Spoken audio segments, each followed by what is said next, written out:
రామ్ చరణ్ హీరోగా శంకర్ దర్శకత్వాన్ని వహిస్తున్న cinema game changer shooting మొదలు ఏళ్లు కావస్తుంది.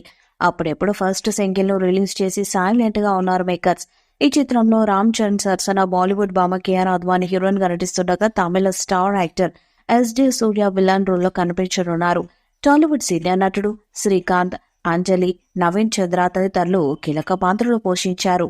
మరొక వైపు తమ హీరో సినిమా ఎప్పుడొస్తుందా అని ఫ్యాన్స్ 1000 కళ్లతో ఎదురు చూస్తున్నారు. తాజాగా ఈ సినిమా గురించి కీలక అప్డేట్ ఇచ్చారు మేకర్స్. ఈ చిత్రంలోనే రా మచ్చా మచ్చా అంటూ సాగే సెకండ్ సింగిల్ పోస్టర్ ను రిలీజ్ చేశారు. కానీ సెప్టెంబర్ 28న ప్రోమో రిలీజ్ చేస్తామని వెల్లడించారు మేకర్స్.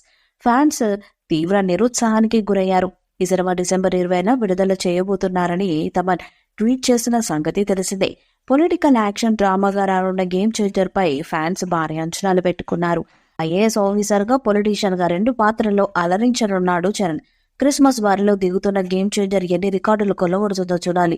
రామ్ చరణ్ క్రేజ్ కేవలం టాలీవుడ్ లోనే కాదు, అటు ఓవర్సీస్ లోనూ బాగానే ఉంది.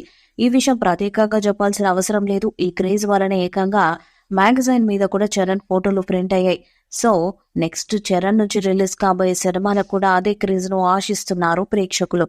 గేమ్ చేంజర్ నుంచి ఎప్పుడు మాట్లాడుకున్నా కూడా జరగండి సాంగ్ గురించి మాత్రమే చెప్పుకోవాలి. ఎందుకంటే ఇంతకు మించి ఏ అప్డేటు రాలేదు.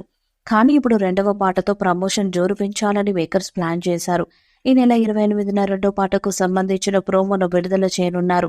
గేమ్ చేంజర్ సెకండ్ సింగిల్ ను రిలీజ్ చేసేందుకు ప్లాన్ చేస్తున్నారు మేకర్స్. మరి ఇప్పటి నుంచైనా గేమ్ చేంజర్ పై అసలైన హైప్ కొనసాగుతుందేమో చూడాలి. మరి చరణ్ తనపై ఫ్యాన్స్ పెంచుకుంటున్న అంచనాలను రీచ్ అవుతాడా లేదా అనేది ఈ మూవీ డిసైడ్ చేయనుంది. ఇక నెక్స్ట్ వచ్చే అప్డేట్స్ ఎలాంటి క్రేజ్ ను క్రియేట్ చేస్తాయో చూడాలి. గేమ్ చేంజర్ మూవీపై మీ అభిప్రాయాన్ని కామెంట్ బాక్స్ లో తెలియజేయండి. ఈ వీడియో మీకు నచ్చితే లైక్ చేయండి, షేర్ చేయండి, కామెంట్ చేయండి. మరిన్ని అప్డేట్స్ కోసం మన ఛానల్ ని సబ్స్క్రైబ్ చేయండి. అలాగే పక్కనే ఉన్న గంట సింబల్ గట్టిగా కొట్టండి.